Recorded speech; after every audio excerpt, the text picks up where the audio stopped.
আমরা যখনই কোনো যাত্রায় যাব বলে মনে করি তখনই আমরা প্রস্তুত থাকি আসন্ন বিপদের জন্য বা সংকটের জন্য।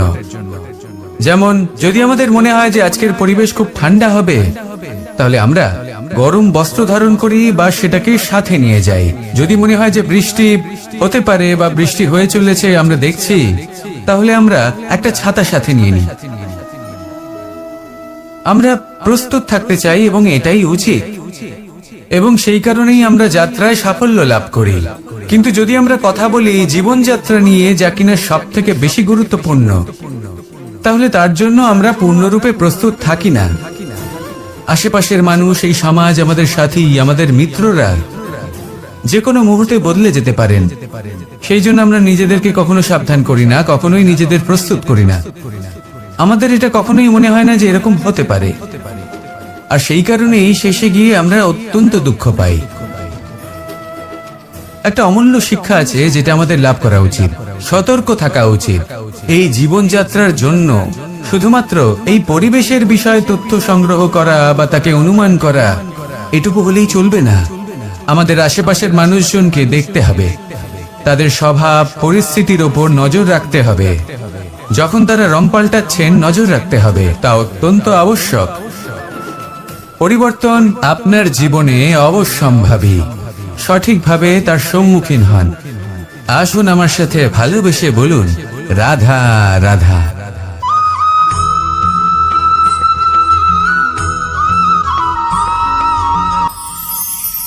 ঈশ্বর আসলে কে? সংসারের বেশিরভাগ মানুষের কাছে ঈশ্বর হলেন এই সংসারের রচয়িতা, পালনকর্তা। কারোর কাছে উনি জ্ঞাতা, কারোর কাছে উনি হলেন আস্থার প্রতীক, আবার কারোর জন্য শুধুমাত্র অন্ধ বিশ্বাস। কিন্তু এই ঈশ্বর কি কোনো শরীর, নাকি একটা বোধ, নাকি শুধুই শ্রদ্ধা? ঈশ্বর হলেন তিনি যিনি হলেন আপনার ইষ্ট। সেই জন্যই তো গুরু, মাতা, পিতা, এনাদেরও ঈশ্বরই বলা হয়েছে। যাদেরকে আমরা ঈশ্বর বলে মনে করি, যারা আমাদের ইষ্ট, তারা আমাদের একটি পথ দেখান, একটি দিকে চালিত করেন। সেই পথে চলে আপনি শুভ কর্ম করতে পারেন। আর যখন কোনো ব্যক্তি তার ঈশ্বরের আদেশ পালন করেন, তখন সে নিজে থেকেই শুভ পথে অগ্রসর হয়ে যান। বেশ কয়েকজন মানুষ ঈশ্বরের উপর আস্থা রাখেন এবং ভাবেন যে অনুচিত কোনো কাজ করা উচিত নয়, ঈশ্বর দেখছেন। ওনারা ভয় পান যে কোনো অনুচিত কর্ম করলে কে জানে তার পরিণাম কি হবে। এমন অনেক ব্যক্তি রয়েছেন যারা ঈশ্বরকে বিশ্বাস করেন এবং জানেন যে ঈশ্বর তাদেরকে দেখছেন।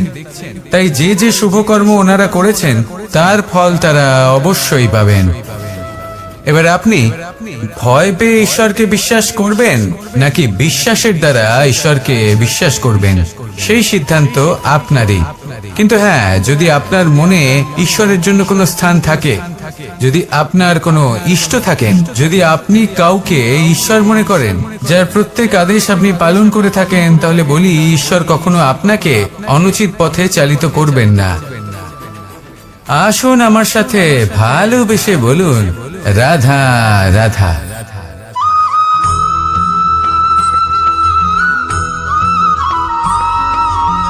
আমি রথে যাত্রা করি, তাতে বারবার পথে থামি আর দেখি যে আমি অনুচিত দিকে যাচ্ছি না তো, আমি উচিত পথেই যাচ্ছি তো।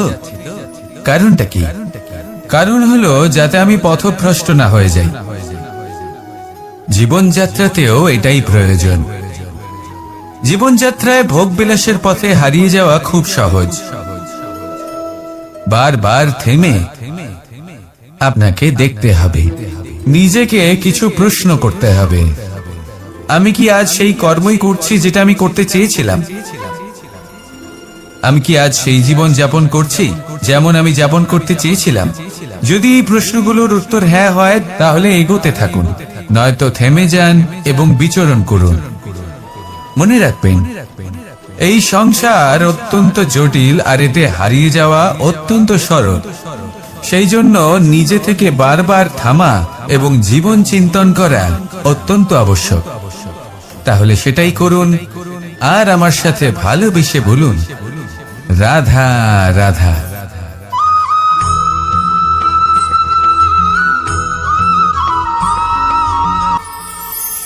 কথায় আছে যে স্বপ্ন এবং লক্ষ্য হলো একটি মুদ্রারই দুটি দিক।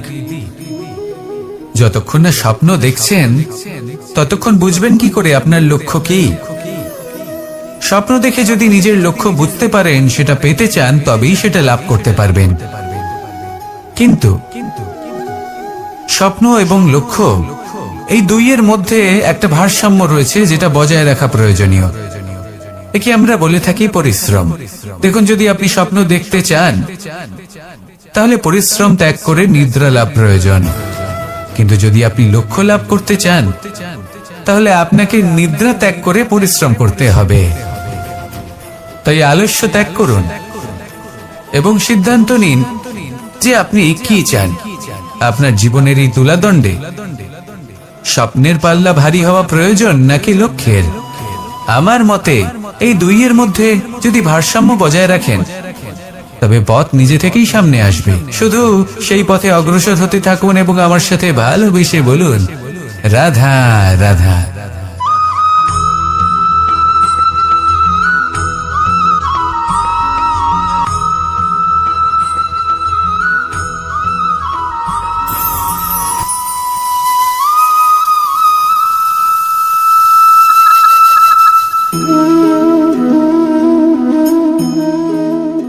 মোহনের বাঁশির এই সুর, এই সঙ্গীত কার না পছন্দ হয়? সবারই খুব ভালো লাগে। এবার এই সুর আসে কোথা থেকে? কেউ বলবেন কৃষ্ণের হৃদয় থেকে। সত্য কথা, এই সুর হৃদয় থেকে নির্গত হয় এবং প্রকট হয় এই বাঁশি থেকে। এই বাঁশিটাকে দেখুন, এই ছিদ্রগুলি দেখুন, প্রত্যেকটা সুর থেকে নিজস্ব একটা স্বর নির্গত হয়। এবার যে ব্যক্তি এই সমস্ত সুর এবং স্বর বুঝতে পারেন, এতে নিপুণ, তিনি এই বাঁশির দ্বারা যে সুর নির্গত করবেন তা তো মধুর অবশ্যই হবে। এবার জীবনের সাথেও কিছুটা এরকমই ঘটে। জীবনের কিছু নীতি থাকে, অর্থ, কুটুম্ব এবং আধ্যাত্মিক। যদি জীবনের প্রত্যেকটা মুহূর্ত সুখময় হয় এরকম আপনি চান, তাহলে এই তিনটি নীতিতে আপনাকে নিপুণ হতে হবে। কোন একটি বিশেষ নীতির প্রতি যদি আপনি বেশি ঝুঁকে পড়েন তাহলে বাকি দুই নীতি থেকে যা সুখ লাভ করা সম্ভব তা পারবেন না। ধন অর্জন করতে হবে পরিবারের জন্য, পরিবারের সুখ মনের শান্তির জন্য, মনে শান্তির প্রয়োজন মনের শুদ্ধতার জন্য। যখন এই মন শুদ্ধ হবে, জীবন শুদ্ধ হবে, পবিত্র হবে, সুন্দর হবে এবং ভালোবেসে বলবে, রাধা রাধা।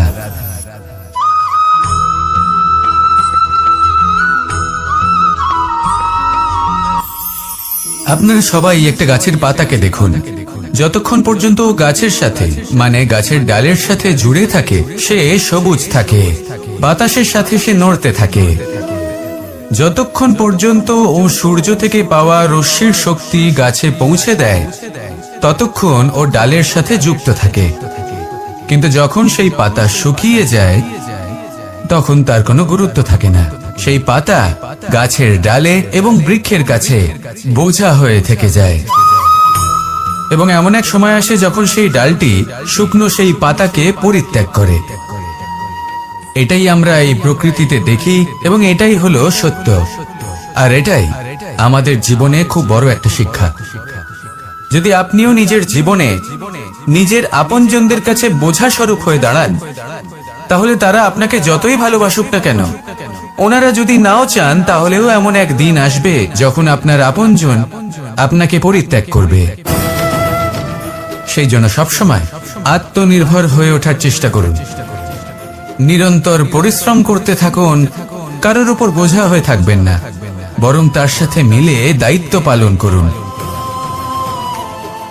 এমনটা করবেন তাহলে আপনার সম্মানও বজায় থাকবে এবং সম্পর্কের মধ্যে আপনার মূল্য বজায় থাকবে।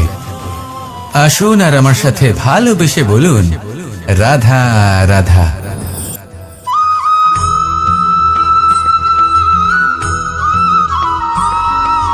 এই শুকনো পাতাটিকে দেখুন, নিষ্প্রাণ হয়ে পড়েছে।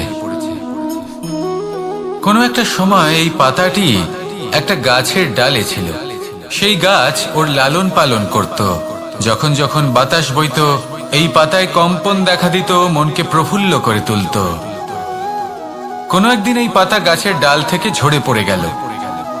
নিঃসন্দেহে ও নিজের স্বাধীনতা পেল, কিন্তু আস্তে আস্তে শুকিয়ে গেল, নিষ্প্রাণ হয়ে গেল। দেখুন, আমি এই কথা বলছি না যে স্বাধীনতা অনুচিত, কখনোই না। কিন্তু যে কোনো পরিস্থিতিতে স্বাধীন হতে চাওয়া এটা নিশ্চিতরূপে অনুচিত। আমরা যদি আমাদের জীবনে পরিবারের গুরুত্ব ভেবে দেখি, তাহলে এই পরিবারে যতই মতভেদ থাকুক না কেন, যতই মনোমালিন্য থাকুক না কেন, যতই বিবাদ থাকুক না কেন, এই সব মিটিয়ে নেওয়া অত্যন্ত প্রয়োজনীয়। সেই সবকিছু সমাপ্ত করা অত্যন্ত প্রয়োজনীয়। কখনো এই পরিবারকে ভাঙতে দেবেন না, কখনো এই পরিবার থেকে দূরে চলে যাবেন না। এই পরিবার হলো আমাদের জীবনের একটা অমূল্য সম্পদ, অমূল্য এক আশ্রয়, যা এই সংসারে হয়তো কোথাও আপনি পাবেন না। তাই একে আগলে রাখুন। ভেবে নিন আপনি পাতা আর আপনার পরিবার সেই গাছ। আসুন আমার সাথে ভালোবেসে বলুন, রাধা রাধা।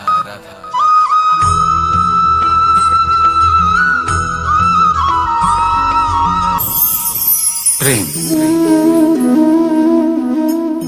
আড়াই অক্ষর, মাত্র আড়াই অক্ষরের এই শব্দ প্রেম, এর মধ্যে ত্রিলোকের এবং সমগ্র ব্রহ্মাণ্ডের বীজ নিহিত আছে। এমন কি আছে যা এই প্রেম করতে পারে না? যেখানে শক্তি এবং বিদ্যা প্রয়োগ করে আপনি কিছুই করতে পারবেন না, সেটাও প্রেম দ্বারা অর্জন করা সম্ভব। প্রেম চাইলে পাথরেও ফুল ফোটাতে পারে। প্রেম চাইলে ন্যাড়া পাহাড়ের বুক চিরে নদীপথ তৈরি করতে পারে। চাইলে নিরক্ষর ব্যক্তিকে সংসারের শ্রেষ্ঠ জ্ঞানী করে তুলতে পারে। শুধুমাত্র এই প্রেমের জন্য সবার দুষ্ট কানাই ঘনশ্যাম হয়ে উঠেছিল। শুধুমাত্র এই প্রেমের টানেই ত্রিলোকের স্বামী দ্বারকাধীশ নির্ধন সুদামার পদসেবাও করেছিলেন। এই প্রেম হলো সংসারের সব থেকে বড় শক্তি। এই সংসারের আধার হলো প্রেম। এমন কিচ্ছু নেই যা এই প্রেমের পক্ষে সম্ভব নয়। যেখানে বিদ্যা এবং শক্তি সাহায্য করতে পারে না, সেখানে এই প্রেম আপনাকে জয়ী করে দিতে পারে। তাহলে আসুন আর আমার সাথে ভালোবেসে বলুন, রাধা রাধা।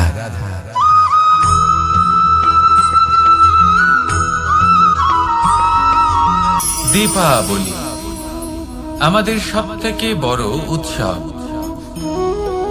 শ্রীরাম রাবণকে পরাস্ত করে 14 বছরের বনবাস কাটিয়ে আবার অযোধ্যায় ফিরে এলেন অমাবস্যার রাত্রে। অযোধ্যায় সবাই খুব প্রসন্ন ছিলেন, খুবই উৎসাহিত ছিলেন। অযোধ্যায় সহস্র প্রদীপ প্রজ্বলিত করা হয়েছিল এই উৎসবে। একে আমরা দীপাবলি বলে থাকি। এবার এই বিষয়ে আমরা সকলে জানি। আপনি কি এটা জানেন যে শ্রীরাম বাস্তবে অমাবস্যার এক রাত আগেই অযোধ্যায় পৌঁছে গেছিলেন? সবার সামনে অমাবস্যার রাতে এসেছিলেন। এর কারণ কি? শ্রীরাম প্রমাণ করতে চেয়েছিলেন যে যে কোনো সময়, দিন হোক বা রাত, শুভ বা অশুভ হয় না। শুভ অশুভ কিছু থাকলে তা হলো মানুষের চিন্তা, তার ভাবনা, তার নির্বাচন আর তার কর্ম। নিজেই দেখে নিন। শ্রীরাম অর্থে দীপাবলি বলা যেতে পারে। তাহলে নিজের পরিবারের সাথে দীপাবলি পালন করুন। আপনাদের শুভেচ্ছা জানাই। আসুন আর আমার সাথে ভালোবেসে বলুন, রাধা রাধা।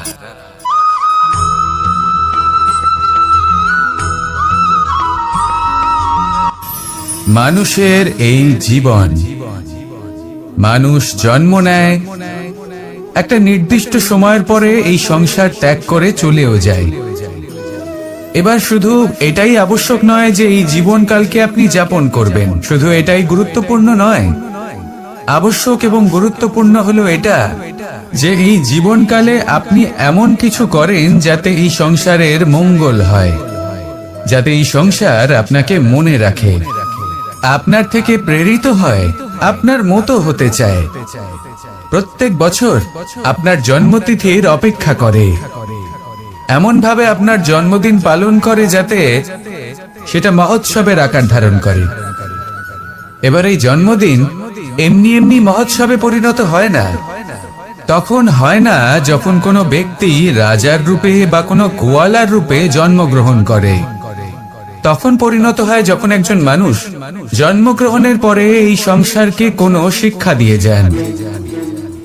কিভাবে একজন মানুষ গোয়ালা থেকে রাজা হতে পারে, কিভাবে একজন মানুষ অসত্য থেকে সত্যের পথে চলতে শুরু করেন, অধর্ম থেকে ধর্মের পথে চালিত হতে পারেন, কিভাবে অন্ধকার থেকে প্রকাশের দিকে যেতে পারেন, কিভাবে নিজের আত্মাকে পরমাত্মার সাথে মিলিত করতে পারেন। তা সে রামনবমী হোক বা জন্মাষ্টমী হোক, তাদের জীবনের সাথে জড়িত প্রত্যেক মুহূর্ত একটা পরবের আকার ধারণ করে।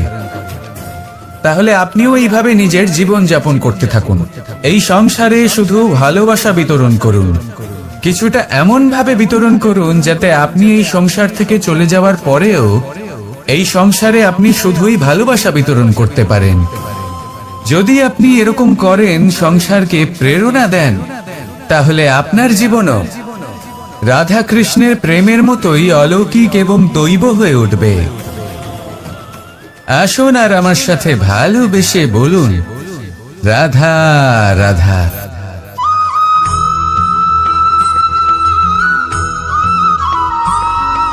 ভোজন।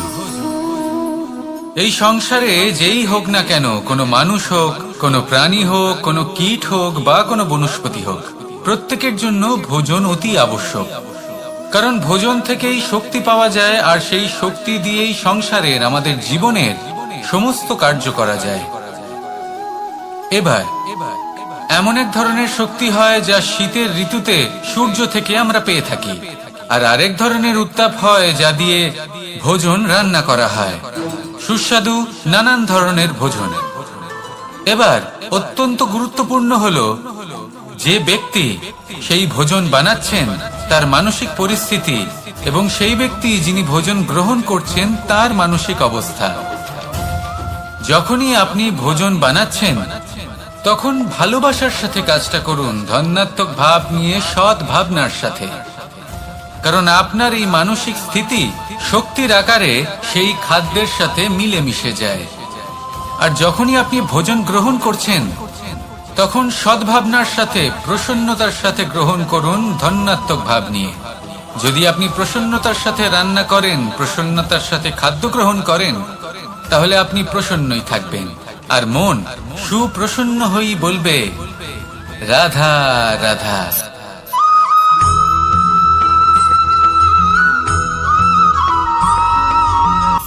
কথায় আছে সংসারে নাকি সকল রোগের ওষুধ আছে। যদি আপনি নিজের শরীরকে ভালোবাসেন তাহলে ব্যায়াম করুন, যদি নিজের নিঃশ্বাস প্রশ্বাসকে ভালোবাসেন তাহলে প্রাণায়াম করুন, যদি আপনি নিজের আত্মাকে ভালোবাসেন তাহলে ধ্যান করুন। কিন্তু যদি আপনি নিজের জীবনকে, পরমাত্মাকে ভালোবাসেন তাহলে সকলকে ভালোবাসতে থাকুন। এই ভালোবাসা অত্যন্ত গুরুত্বপূর্ণ এবং আবশ্যক। ভালোবাসার থেকে ভালো না কোনো ওষুধ আছে, না আছে কোনো আসন। এর থেকে ভালো না কোনো ব্যায়াম আছে, আর না কোনো প্রাণায়াম। এই ভালোবাসা বড় বড় সমস্যারও সমাধান করতে পারে। ভালোবাসা বড় বড় বিপদকে আপনার থেকে দূর করতে পারে। এই ভালোবাসাই আপনাকে জীবনে বাঁচতে শেখায়, কারণ ভালোবাসাই হলো জীবনের আসল সত্য। তাহলে আসুন আর আমার সাথে ভালোবেসে বলুন, রাধা রাধা।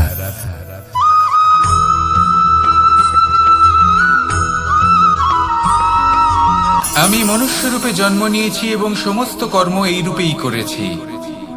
কিন্তু আশ্চর্যের বিষয় হলো যে আজও মানুষ আসেন এবং হাত জোড় করে প্রার্থনা করেন যেন আমি ওনাদের সহায়তা করি। আপনাদের একটা কথা বলতে চাই, আমি সকলকে সাহায্য করতে পারবো না, কিন্তু আমি শিক্ষা অবশ্যই দিতে পারবো, জ্ঞান প্রদান করতে পারবো। এমন কিছু জ্ঞান যার ভিত্তিতে মানুষ যা চাইবেন তাই লাভ করতে পারবেন যদি সঠিক কর্ম করতে থাকেন। যখন কংসের অসুররা, আপনি অবশ্যই লাভ করবেন। আর এই মন সুপ্রসন্ন হয়ে বলবে রাধা রাধা।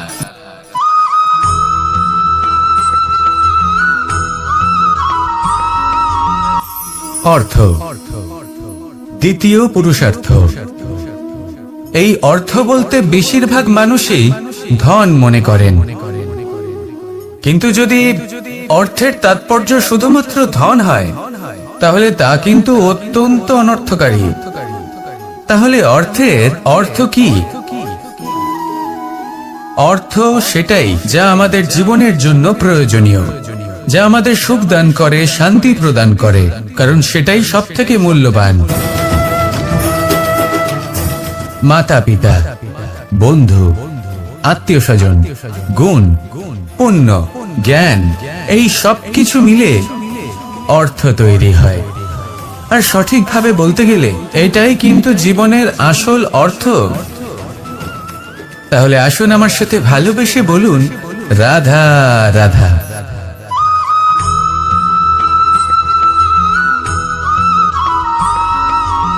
সুখ, দুঃখ এবং শক্তি, এই তিন হলো এই সংসারের ত্রিদেবের মতো। আমাদের জীবনে যা কিছু ঘটছে এই তিনটির ভিত্তির উপরেই হচ্ছে। আসলে এই সংসারের একটা নিয়ম আছে, যখনই আপনি কিছু লাভ করেন এই সংসার আপনার পরীক্ষা নেয়। এটা জানার জন্য আপনার পরীক্ষা নেয় যে আপনি যা কিছুই লাভ করেছেন আপনি কি আদৌ সেটার যোগ্য কিনা। ঠিক সেইভাবেই এই সুখ, দুঃখ এবং শক্তি আপনার পরীক্ষা নিয়ে থাকে। যখন সুখ আসে তখন সে আপনার পরীক্ষা নেয় যে আপনার মধ্যে অহংবোধ জাগ্রত হয়নি তো। যদি অহংবোধ চলে আসে তাহলে সুখ সেখানেই সঙ্গ ত্যাগ করে। দুঃখ আপনার ধৈর্যের পরীক্ষা নিতে থাকে, আর যদি আপনার মধ্যে ধৈর্য না থাকে তাহলে এটা আপনাকে আরো বেশি দুঃখের গভীর অন্ধকারে ঠেলে দেবে। সেখানে শক্তি পরীক্ষা নেয় আপনার বিনম্রতার। যদি আপনি বিনম্র না হন তাহলে হয় এই শক্তি আপনার সঙ্গ ত্যাগ করবে, নয় এই শক্তি বিনম্রতার অভাবে আপনার পতনের কারণ হতে পারে। এই সংসারে যে কোনো ব্যক্তি যিনি এই পরীক্ষায় উত্তীর্ণ হয়ে থাকেন এই জীবনে তিনি সাফল্য লাভ করেন। আসুন আমার সাথে ভালোবেসে বলুন রাধা রাধা।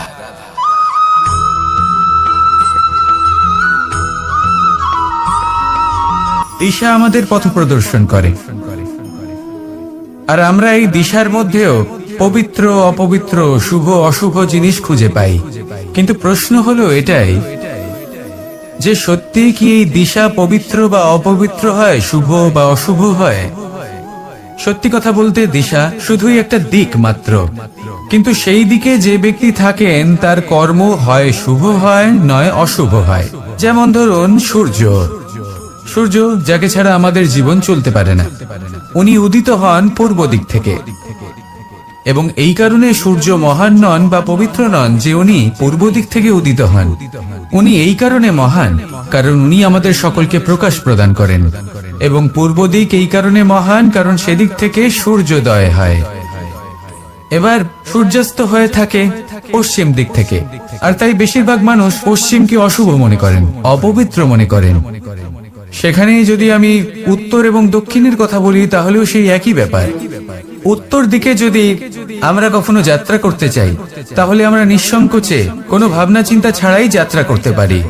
সেখানেই দক্ষিণ দিকে যদি আমরা যাত্রা করতে চাই তাহলে আমরা শুভ মুহূর্ত খুঁজি। কারণটা কি? কারণ উত্তর দিকে হিমালয় পর্বত আছে, যেখানে আমরা জড়িবুটি খুঁজে পাই, যেখান থেকে পবিত্র নদী প্রবাহিত হয়। সেখানেই দক্ষিণ দিকে আছে বিশাল নোনা জলের সাগর। এমন একটা স্থানও আছে যেখানে লঙ্কাপতি রাবণ থাকতেন। আর হয়তো এই সকল কর্মের কারণেই আমাদের দৃষ্টিভঙ্গি এমন হয়ে গেছে। তাই আপনার কর্ম সবসময় যথাসম্ভব শ্রেষ্ঠ রাখুন, কারণ আপনার কর্ম শুধু আপনার জন্যই নয়, আপনি যেখানে আছেন, আপনার কুল, আপনার স্থান, আপনার দিশা, এই সব কিছুর ওপর তার প্রভাব পড়বে। তাই সব সময় শুভ কর্ম করুন এবং আমার সাথে ভালোবেসে বলুন রাধা রাধা।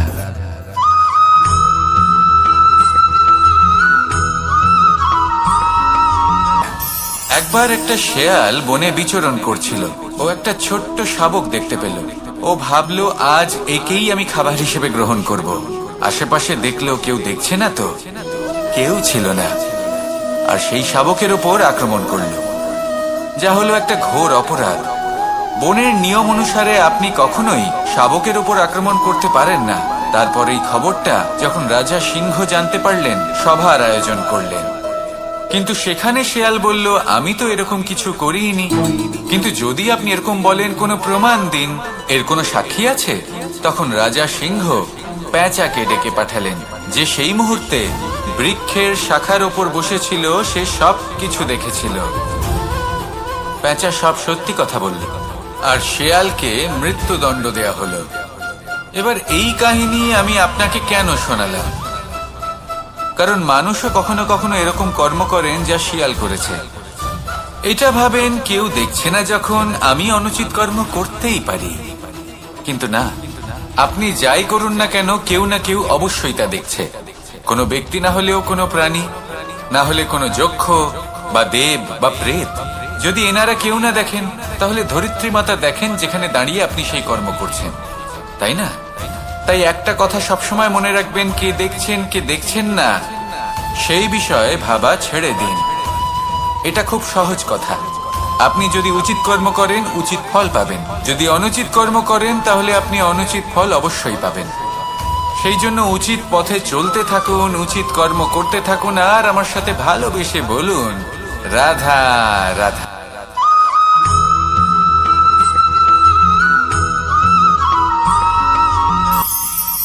ঈশ্বর আসলে কে? সংসারের বেশিরভাগ মানুষের কাছে ঈশ্বর হলেন এই সংসারের রচয়িতা, পালনকর্তা। কারোর কাছে উনি জ্ঞাতা, কারোর কাছে উনি হলেন আস্থার প্রতীক, আবার কারোর জন্য শুধুমাত্র অন্ধ বিশ্বাস। কিন্তু এই ঈশ্বর কি কোনো শরীর, নাকি একটা বোধ, নাকি শুধুই শ্রদ্ধা? ঈশ্বর হলেন তিনি, যিনি হলেন আপনার ইষ্ট। সেই জন্যই তো গুরু, মাতা, পিতা এনাদেরও ঈশ্বরই বলা হয়েছে। যাদেরকে আমরা ঈশ্বর বলে মনে করি, যারা আমাদের ইষ্ট, তারা আমাদের একটি পথ দেখান, একটি দিকে চালিত করেন। সেই পথে চলে আপনি শুভ কর্ম করতে পারেন। আর যখন কোনো ব্যক্তি তার ঈশ্বরের আদেশ পালন করেন, তখন সে নিজে থেকেই শুভ পথে অগ্রসর হয়ে যান।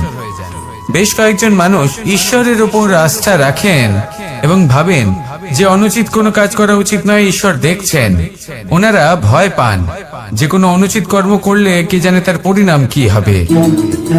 এমন অনেক ব্যক্তি রয়েছেন যারা ঈশ্বরকে বিশ্বাস করেন এবং জানেন যে ঈশ্বর তাদেরকে দেখছেন। তাই যে যে শুভ কর্ম ওনারা করেছেন, তার ফল তারা অবশ্যই পাবেন। এবার আপনি ভয় পেয়ে ঈশ্বরকে বিশ্বাস করবেন, নাকি বিশ্বাসের দ্বারা ঈশ্বরকে বিশ্বাস করবেন, সেই সিদ্ধান্ত আপনারই। কিন্তু হ্যাঁ, যদি আপনার মনে ঈশ্বরের জন্য কোনো স্থান থাকে, যদি আপনার কোনো ইষ্ট থাকেন, যদি আপনি কাউকে ঈশ্বর মনে করেন, যার প্রত্যেক আদেশ আপনি পালন করে থাকেন, তাহলে বলি, ঈশ্বর কখনো আপনাকে অনুচিত পথে চালিত করবেন না। আসুন আমার সাথে ভালোবেসে বলুন, রাধা রাধা।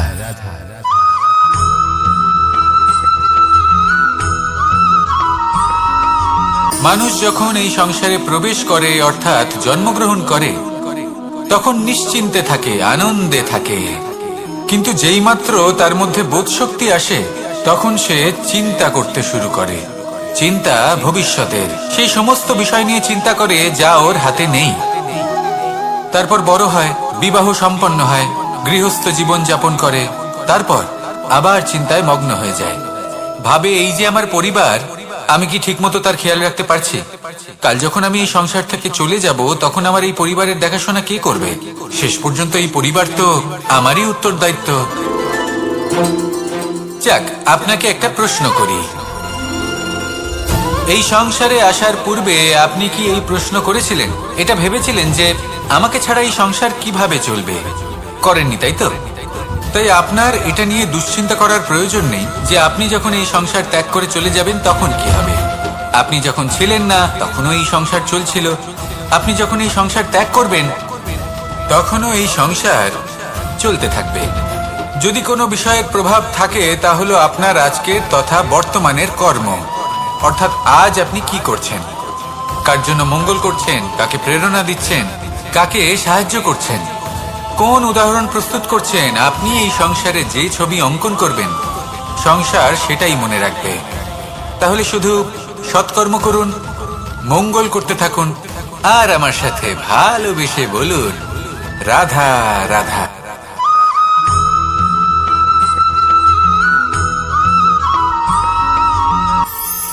কথায় আছে যে স্বপ্ন এবং লক্ষ্য হলো একটি মুদ্রারই দুটি দিক। যতক্ষণ না স্বপ্ন দেখছেন ততক্ষণ বুঝবেন কি করে আপনার লক্ষ্য কি। স্বপ্ন দেখে যদি নিজের লক্ষ্য বুঝতে পারেন, সেটা পেতে চান, তবেই সেটা লাভ করতে পারবেন। কিন্তু স্বপ্ন এবং লক্ষ্য এই দুইয়ের মধ্যে একটা ভারসাম্য রয়েছে, যেটা বজায় রাখা প্রয়োজনীয়। একে আমরা বলে থাকি পরিশ্রম। দেখুন, যদি আপনি স্বপ্ন দেখতে চান তাহলে পরিশ্রম ত্যাগ করে নিদ্রা লাভ প্রয়োজন। কিন্তু যদি আপনি লক্ষ্য লাভ করতে চান তাহলে আপনাকে নিদ্রা ত্যাগ করে পরিশ্রম করতে হবে। তাই আলস্য ত্যাগ করুন এবং সিদ্ধান্ত নিন যে আপনি কি চান। আপনার জীবনের এই তুলাদণ্ডে স্বপ্নের পাল্লা ভারী হওয়া প্রয়োজন নাকি লক্ষ্যের? আমার মতে এই দুইয়ের মধ্যে যদি ভারসাম্য বজায় রাখেন তবে পথ নিজে থেকেই সামনে আসবে। শুধু সেই পথে অগ্রসর হতে থাকুন এবং আমার সাথে ভালোবেসে বলুন রাধা রাধা।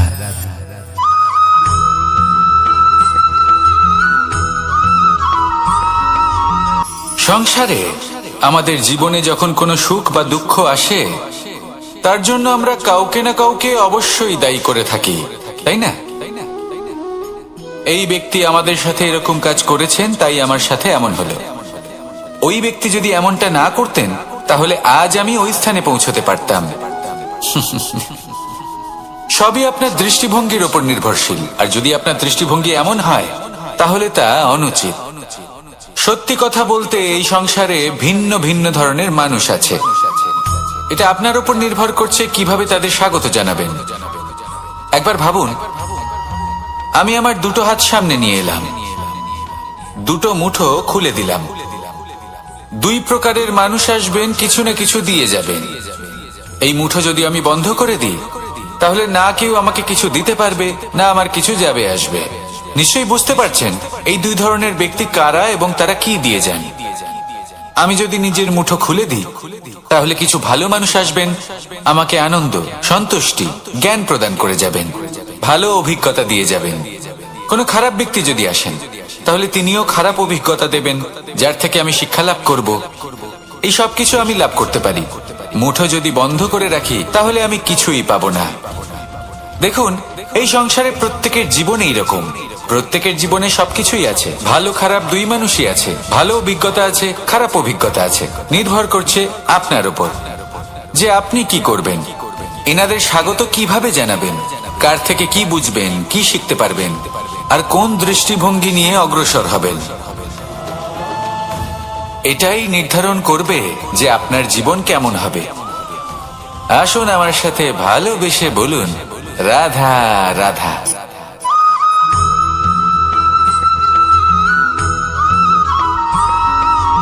আমরা যখনই কোনো যাত্রায় যাব বলে মনে করি তখনই আমরা প্রস্তুত থাকি আসন্ন বিপদের জন্য বা সংকটের জন্য।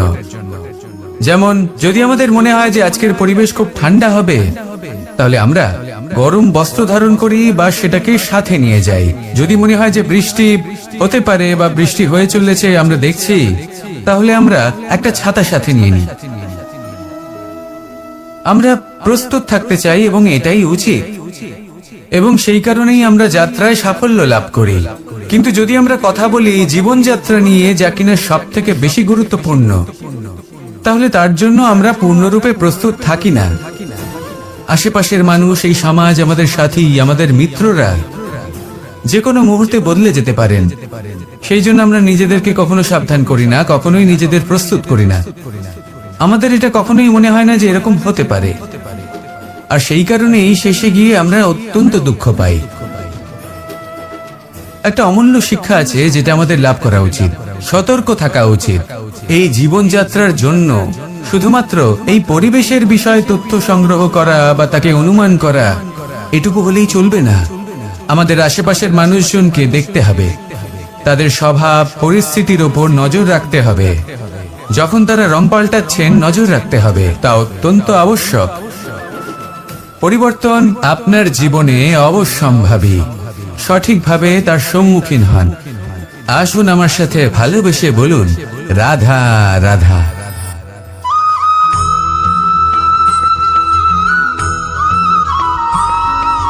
জীবনে যখন কোনো ব্যক্তি নিজের লক্ষ্য প্রাপ্তির জন্য নিরন্তর পরিশ্রম করতে থাকেন, চেষ্টা করতে থাকেন, তখন তিনি কষ্ট অনুভব করেন।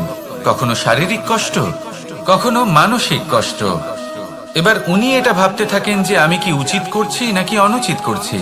কারণ অন্যদিকে এমন একজন ব্যক্তিও আছেন যিনি একদমই পরিশ্রম চেষ্টা করছেন না। তিনি মদিরা পান করেন, বিলাসিতায় জীবন কাটান, অলস প্রকৃতির হয়ে ওঠেন, নিদ্রাতে বিলীন হয়ে থাকেন আর ভাবেন যে তিনি সুখ লাভ করছেন। কিন্তু এরকম কেন হয়? কারণ যখন আমরা সৎ পথে থাকি, উচিত পথে চলি, লক্ষ্য প্রাপ্ত করার জন্য চেষ্টা করতে থাকি, তখন আমাদের ভেতরে থাকা নেতিবাচক শক্তি এবং পাপ এই দেহকে ত্যাগ করে দেয়। আর এই অনুভূতিটাই আমাদের দুঃখের অনুভূতি দেয়, কষ্ট দেয়। এবার সেখানে যদি আমরা কুপথে চলি, অনুচিত পথে চলতে থাকি, তাহলে আমাদের ভেতরে থাকা পুণ্য এবং ধনাত্মক শক্তি আমাদের দেহ ত্যাগ করে দেয়।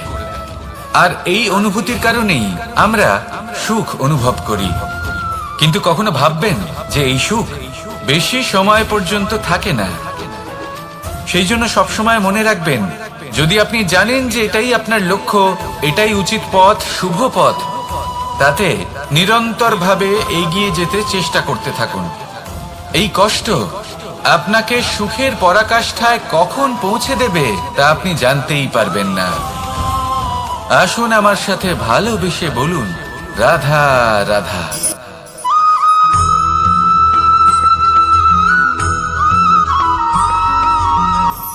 আমি রথে যাত্রা করি, তাতে বারবার পথে থামি আর দেখি যে আমি অনুচিত দিকে যাচ্ছি না তো, আমি উচিত পথেই যাচ্ছি তো। কারণটা কি? কারণ হলো যাতে আমি পথভ্রষ্ট না হয়ে যাই।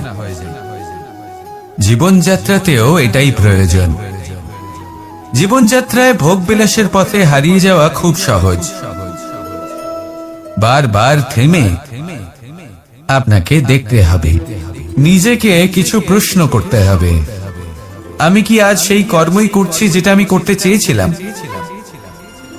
আমি কি আজ সেই জীবন যাপন করছি যেমন আমি যাপন করতে চেয়েছিলাম? যদি এই প্রশ্নগুলোর উত্তর হ্যাঁ হয়, তাহলে এগোতে থাকুন, নয়তো থেমে যান এবং বিচরণ করুন।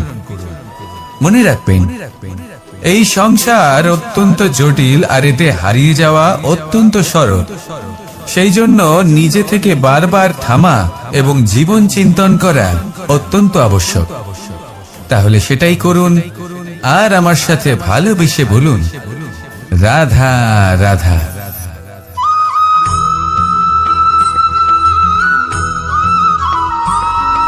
প্রত্যেক মানুষ নিজের জীবনে হীরক তথা হিরে এবং দর্পণ এই দুই দেখেছেন। এই দুই হলো সাদা এবং এরা দুজনেই আলোর প্রতিফলন ঘটায় এবং এরা দুজনেই উজ্জ্বল হয়ে ওঠে।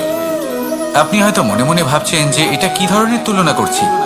একটা হিরে তো রত্ন, তার মূল্য দর্পণের থেকে অনেক গুণ বেশি। কিন্তু হিরে থাকাতে দর্পণের মূল্য কিন্তু কোনো অংশে কমে যায় না, তাই না? মানুষ যখন হিরে নিজের হাতে নেয় তখন সবার আগে কি খোঁজে?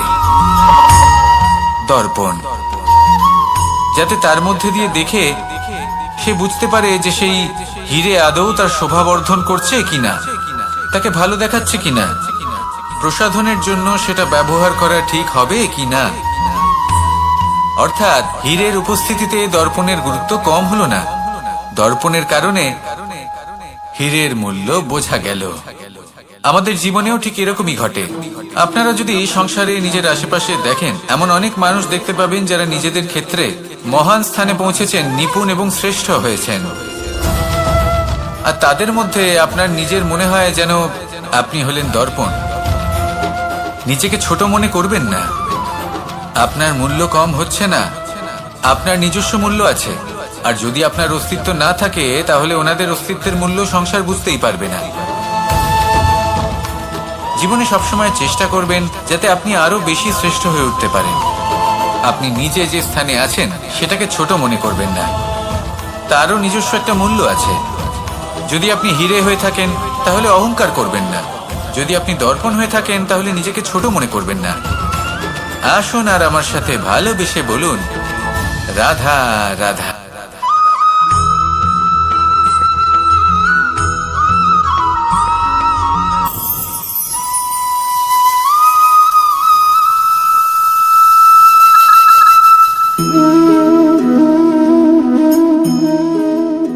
মোহনের বাঁশির এই সুর, এই সঙ্গীত কার না পছন্দ হয়, সবারই খুব ভালো লাগে।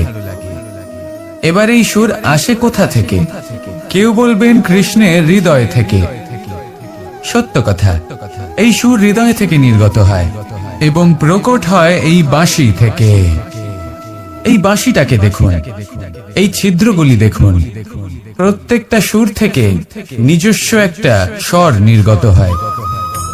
এবার যে ব্যক্তি এই সমস্ত সুর এবং স্বর বুঝতে পারেন, এতে নিপুণ, তিনি এই বাঁশির দ্বারা যে সুর নির্গত করবেন তা তো মধুর অবশ্যই হবে। এবার জীবনের সাথেও কিছুটা এরকমই ঘটে। জীবনের কিছু নীতি থাকে, অর্থ, কুটুম্ব এবং আধ্যাত্মিক। যদি জীবনের প্রত্যেকটা মুহূর্ত সুখময় হয় এরকম আপনি চান, তাহলে এই তিনটি নীতিতে আপনাকে নিপুণ হতে হবে। কোন একটি বিশেষ নীতির প্রতি যদি আপনি বেশি ঝুঁকে পড়েন, তাহলে বাকি দুই নীতি থেকে যা সুখ লাভ করা সম্ভব তা পারবেন না। ধন অর্জন করতে হবে পরিবারের জন্য, পরিবারের সুখ মনের শান্তির জন্য, মনে শান্তির প্রয়োজন মনের শুদ্ধতার জন্য। যখন এই মন শুদ্ধ হবে, জীবন শুদ্ধ হবে, পবিত্র হবে, সুন্দর হবে এবং ভালোবেসে বলবে, রাধা রাধা।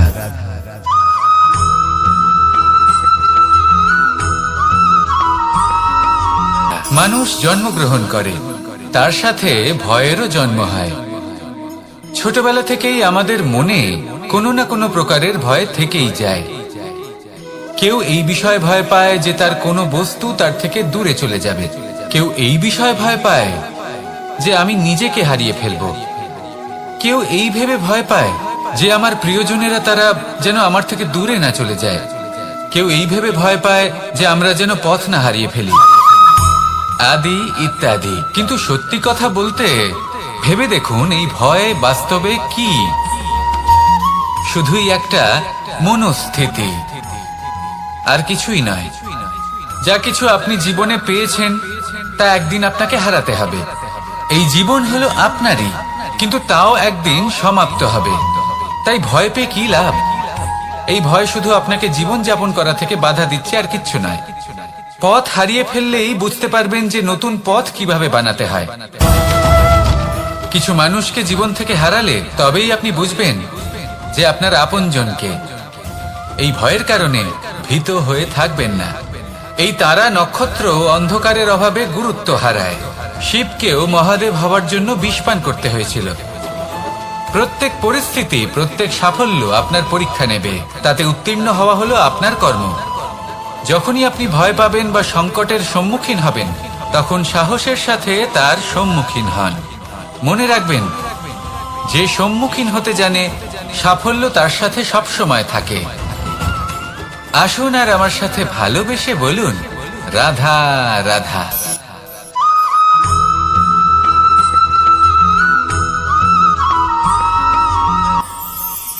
দেখুন, এটা তো সবাই করে থাকেন। ধনের কামনা করা, ধন অর্জন করা, ঈশ্বরকে ধন্যবাদ জানানো, সবাই করেন, কিন্তু ফল সবাই পান না। কারণ বেশিরভাগ মানুষই পেছনে ফিরে তাকিয়ে এটা ভাবেন যে আমরা তো জীবনটা যাপনই করলাম না। এই জীবনে সবকিছু আছে, সম্পত্তি আছে, স্বাচ্ছন্দ্য আছে, সাফল্য আছে, শুধু সুখ আর শান্তি নেই। এবার এরকমটা কেন হয়? এর পেছনে কারণটা কি? কারণ হলো এটাই যে জীবনে বাঁচার যে বিধি আপনি নির্বাচন করেছেন তা কিছুটা অনুচিত। জীবনে কিভাবে বাঁচা উচিত, জীবন যাপন কিছুটা রীতি মেনে করা উচিত। অর্থাৎ সবাইকে ভালোবাসুন, কারোর সাথে ছলনা করবেন না, সম্পর্ক গড়ে তুলুন, তা পালন করুন। যদি ধন অর্জন করতে চান তাহলে নীতি মেনে করুন, ভেবেচিন্তে পরিকল্পনা করে। আবার বলবো, কারোর সাথে কোনো ছলনা নয়, কোনো অনুচিত কর্ম করবেন না ধন অর্জন করার জন্য। আর যদি ঈশ্বরকে ধন্যবাদ জানাতে চান তাহলে প্রীতি দ্বারা করুন। আর যে ব্যক্তি রীতি, নীতি আর প্রীতি এই তিনটি ভাব বুঝে উঠতে পারে এবং তা আত্মসাৎ করে নিতে পারে, তার অতীত, ভবিষ্যৎ এবং বর্তমানকাল সবকিছু সংযত হয়। আপনি কিভাবে জীবনযাপন করতে চান, কিভাবে ধন অর্জন করতে চান, ঈশ্বরকে ধন্যবাদ জানাতে চান, নির্বাচন আপনার। আসুন আমার সাথে ভালোবেসে বলুন, রাধা রাধা।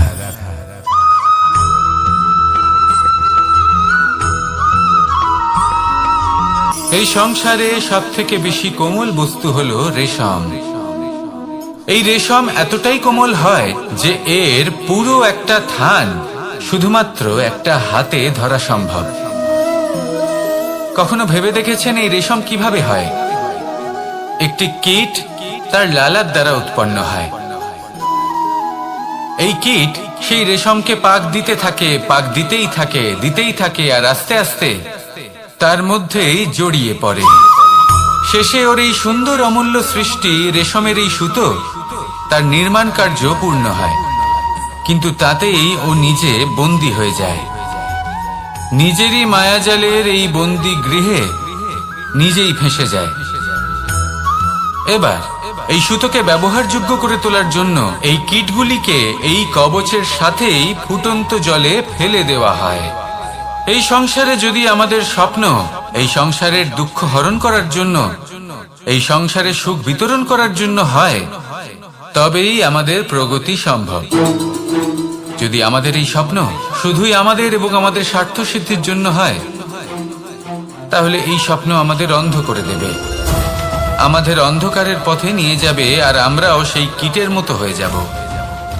নিজেদেরই মায়াজালে আমরা নিজেই ফেঁসে যাব, আর শেষে আমরা যদি কিছু লাভ করি তা হবে একাকিত্ব, অন্ধকারময় মৃত্যু।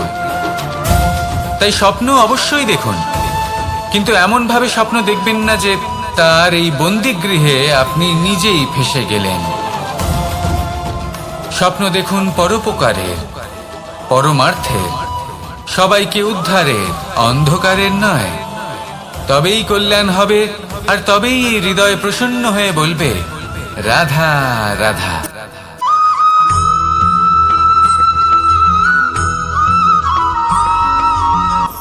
কখনো কোনো বৃক্ষকে দেখেছেন?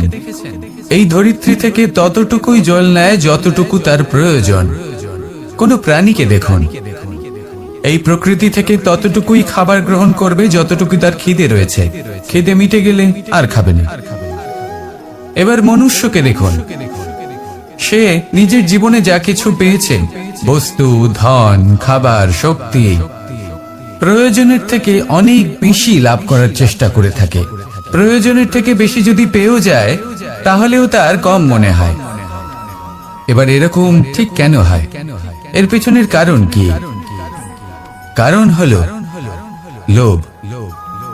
লোভের আগুন কিছু এমন হয়, যদি মানুষের মনে একবার প্রজ্বলিত হয় তাহলে শুধু বাড়তেই থাকে। ততক্ষণ বাড়বে যতক্ষণ না আপনি নিজে তাকে বাধা দিচ্ছেন। তবে এই লোভের আগুন নিয়ন্ত্রণ করা সম্ভব। পরিমিতিবোধ, পরিমিতিবোধের চিন্তা। আপনাকে শুধু নিজেকে একটা সরল প্রশ্ন করতে হবে। যখনই মনের মধ্যে কোনো বস্তুর প্রতি, শক্তির প্রতি, ধনের প্রতি, ভোজনের প্রতি লোভ বেড়ে যায়, নিজেকে প্রশ্ন করুন, এটা কি আমার কাছে ততটাই প্রয়োজনীয় যতটা একটা বৃক্ষের কাছে জল? যতটা একটা প্রাণীর কাছে ভোজন? এটা কি ততটাই প্রয়োজনীয়? যদি উত্তর না হয়, তাহলে নিজেকে সেখানেই বাধা দিন। সেই ভাবনা সেখানেই ত্যাগ করুন, কারণ সেটাই হলো লোভ। ঠিক এইভাবে প্রয়োজনীয়তার চিন্তা করে আস্তে আস্তে এই মন নির্লোভ হয়ে উঠবে, আর এই মন প্রসন্ন হয়ে বলবে, রাধা রাধা।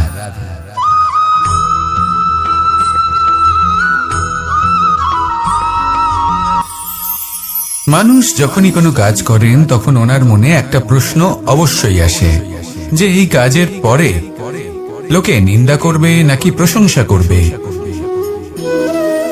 এই বিষয়ে ভাবতে ভাবতে ওনারা এটা বুঝতে ভুলে যান যে নিন্দা এবং প্রশংসার বিষয় ভেবে ওনারা নিজেদের একাগ্রতা এবং সমর্পণ দুটোই হারিয়ে ফেলেন। নিন্দা হবে ভেবে ভয় পাওয়ার কি প্রয়োজন? নিন্দাতে অনুচিত কি আছে? উচিত দৃষ্টিভঙ্গি দিয়ে ভেবে দেখুন। নিন্দা এবং প্রশংসা এই দুটোই হলো অনিবার্য। নিন্দা যখনই হয় তখন যে যাই বলুক না কেন, আপনি একটা সুযোগ লাভ করেন, একটা সুযোগ নিজের ভুল বুঝতে পারার, সেটা শুধরে নিতে পারেন, নিজের পথ বদলে নিতে পারেন আর সাফল্যের পথে অগ্রসর হতে পারেন। একটা শিক্ষা পাওয়া যায় এই নিন্দা দ্বারা। আর যখন প্রশংসা লাভ হয় তখন আমাদের মন আনন্দে ভরে ওঠে। এই দুটোই অত্যন্ত প্রয়োজনীয়। সেই জন্য নিন্দা এবং প্রশংসার এই খেলায় জীবনের অঙ্কটা বদলে ফেলবেন না, সেটা অনুচিত হবে। কারণ জীবন না শুধু নিন্দার বিষয় আর না শুধু প্রশংসার, জীবন হলো আত্মিক সুখের বিষয়। যখন আপনি কোনো শ্রেষ্ঠ কাজ করেন, আপনার মন আপনাকে বলে দেবে যে আজ আপনি কোনো শুভ কাজ করেছেন। সেটাই হলো আত্মিক সুখ, এটাই হলো জীবন। তাই নিন্দার মাধ্যমে যে দুঃখ জীবনে আসে বা ফেলে আসা অতীতের জন্য আপনার জীবনে যে দুঃখ আসে, সেগুলো ভাবা বন্ধ করে দিন আর কর্ম করুন এই বর্তমানের জন্য, আগামী ভবিষ্যতের জন্য। আসুন আমার সাথে ভালোবেসে বলুন, রাধা রাধা।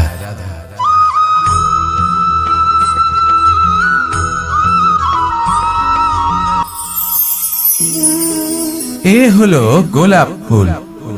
একে আমরা সকলেই চিনি। সমগ্র সংসার ভালোবাসে এই পুষ্পকে। এই ফুল দেখতেও সুন্দর।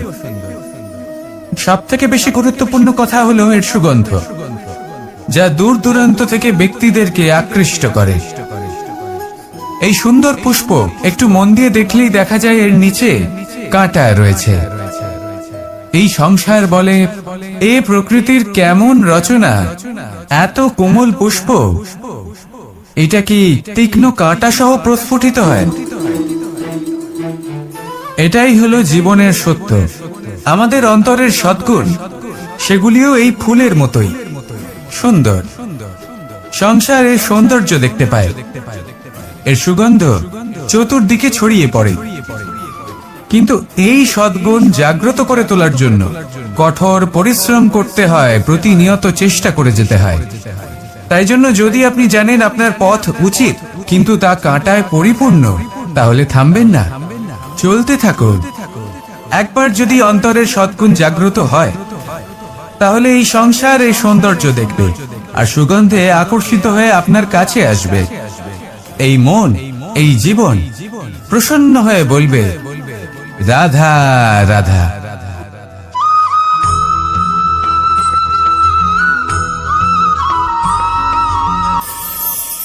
প্রত্যেকটি মানুষ জীবনে কখনো না কখনো এই কথাটা নিশ্চয়ই শুনেছেন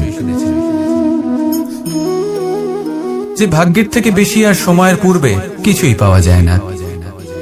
আর এটা সত্যিও বটে, কিন্তু এর থেকেও বড় একটা সত্যি আছে, আর সেটা হলো যে আপনি নিজেই নিজের ভাগ্য রচনা করতে পারেন নিজের কর্মের দ্বারা। যেমন ধরুন, যদি আপনার ভাগ্যে কোনো জিনিস না থাকে তাহলে সেটা এসেও চলে যাবে, আর যদি ভাগ্যে কিছু থাকে তাহলে তা নিজেই আসবে, যদি আপনি সেই কর্ম করেন। যেমন ধরুন পাণ্ডবরা, ওনাদের জীবন কি ছিল, ওনাদের সাথে কি হয়েছিল? ওনাদের পিতা বনবাসী হয়েছিলেন, অকাল মৃত্যু লাভ করেছিলেন। এবার এটাই যদি ওনারা নিজেদের ভাগ্য বলে মেনে নিতেন আর কিছুই না করতেন, তাহলে মহাভারতের সেই যুদ্ধে জয়লাভ করে সমস্ত ভূমণ্ডলের স্বামী কি করে হয়ে উঠতেন? অর্থাৎ হতে পারে সিংহ বনের রাজা, কিন্তু শিকার নিজে পায়ে হেঁটে তার কাছে আসে না। সেই ভোজন লাভ করার জন্য সিংহকে কর্ম করতেই হয়। তাহলে আপনার ভাগ্যে যেটা আছে সেটা আসবে, কিন্তু কর্মের জোরে আসবে। তাই কর্ম করতে থাকুন আর আমার সাথে ভালোবেসে বলুন, রাধা রাধা।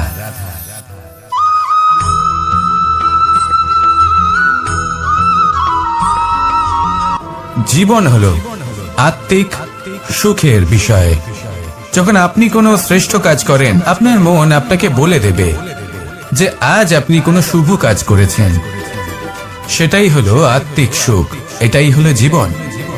তাই নিন্দার মাধ্যমে যে দুঃখ জীবনে আসে, বা ফেলে আসা অতীতের জন্য আপনার জীবনে যে দুঃখ আসে, সেগুলো ভাবা বন্ধ করে দিন আর কর্ম করুন, এই বর্তমানের জন্য, আগামী ভবিষ্যতের জন্য।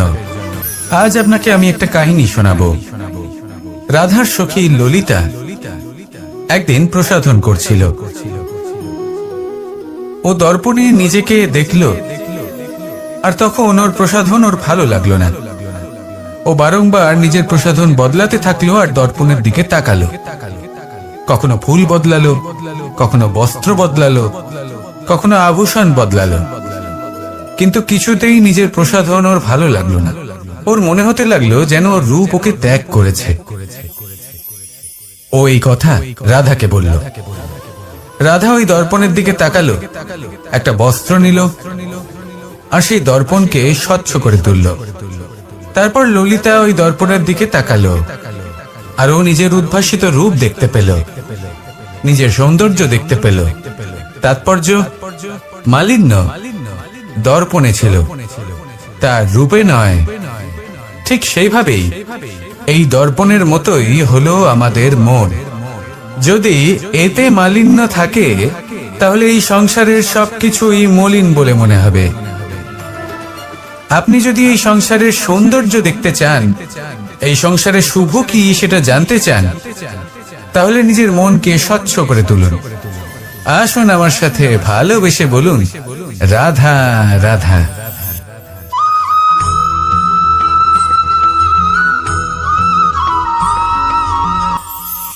আপনি কখনো কখনো নিশ্চয়ই কোনো ব্যক্তিকে এটা বলতে শুনেছেন, বা আপনি নিজে বলেছেন বা ভেবে দেখেছেন যে আমি আমার নিজের জীবনে যেটা করতে চেয়েছিলাম সেটা করতে পারলাম না, যে লক্ষ্য অর্জন করতে চেয়েছিলাম সেটা অত্যন্ত কঠিন ছিল, আমি এগোতে পারলাম না, আদি ইত্যাদি।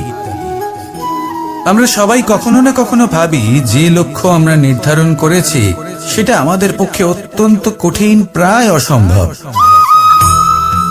আমাকে বলুন, যে প্রত্যেকটা বস্তু বা সাফল্য যা কিছু আপনি কামনা করেছেন, কোনোটাই কি সরল ছিল?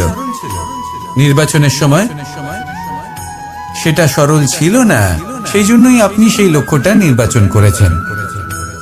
কারণ সংসারের যে কোনো বস্তু বা কোনো সাফল্য যদি খুব সহজে পাওয়া যায় বা কম চেষ্টা করেই লাভ করা যায়, সেটা আমাদের ততটা সন্তুষ্ট করে না।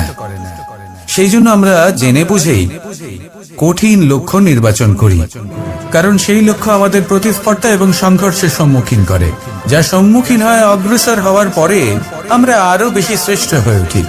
সেই জন্য কিছু অসম্ভব কিনা সেই বিষয়ে চিন্তা করবেন না, শুধু অগ্রসর হতে থাকুন, নিজের কর্ম করুন, সেই লক্ষ্যকে প্রাপ্ত করুন আর আমার সাথে ভালোবেসে বলুন, রাধা রাধা।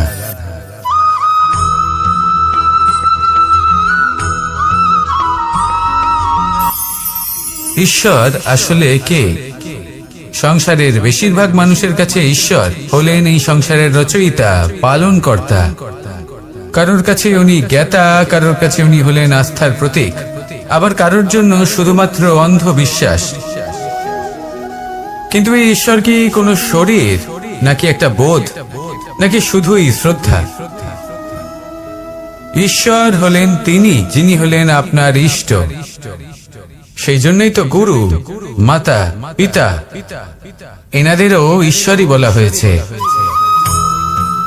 যাদেরকে আমরা ঈশ্বর বলে মনে করি, যারা আমাদের ইষ্ট, তারা আমাদের একটি পথ দেখান, একটি দিকে চালিত করেন। সেই পথে চলে আপনি শুভ কর্ম করতে পারেন।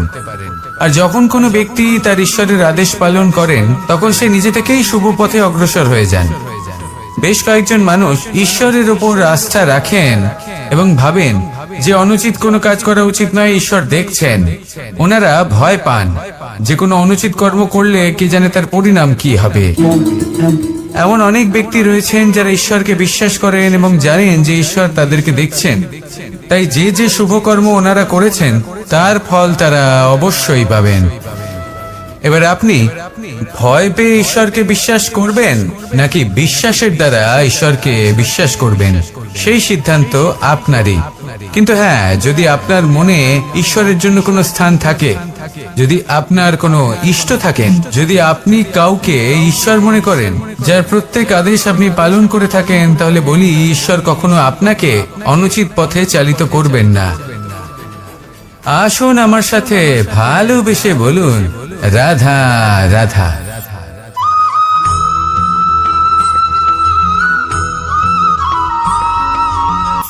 এটা কোনো এক সময়ের ঘটনা। মাটির নিচে ছিল জল, আর মাটির ওপর ছিল একটা বৃক্ষ, আর সেই বৃক্ষে ছিল একটা পাতা যা আকাশকে স্পর্শ করত। যখনই কোনো ব্যক্তি আসতেন, সেই পাতাকে দেখে তার প্রশংসা করতেন। তাই বলে, আকাশে সোনার মেঘ কত ছবি আঁকে, আপনার নাম কবু লিখে নাহি রাখে।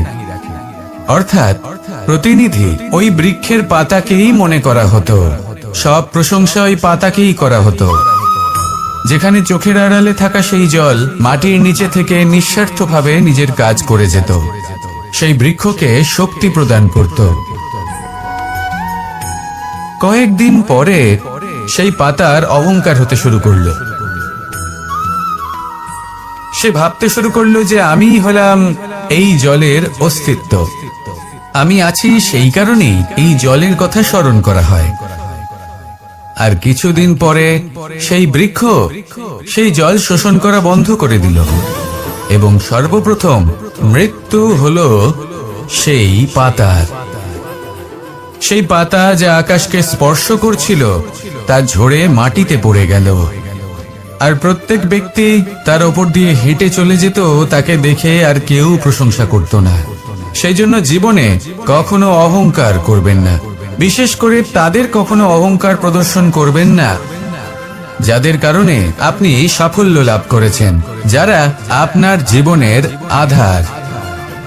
চিরকাল তাদের প্রতি কৃতজ্ঞ থাকুন, তাদের সাথে সম্পর্ক বজায় রাখুন, তাদের সাহায্য করুন, আর আমার সাথে ভালোবেসে বলুন, রাধা রাধা।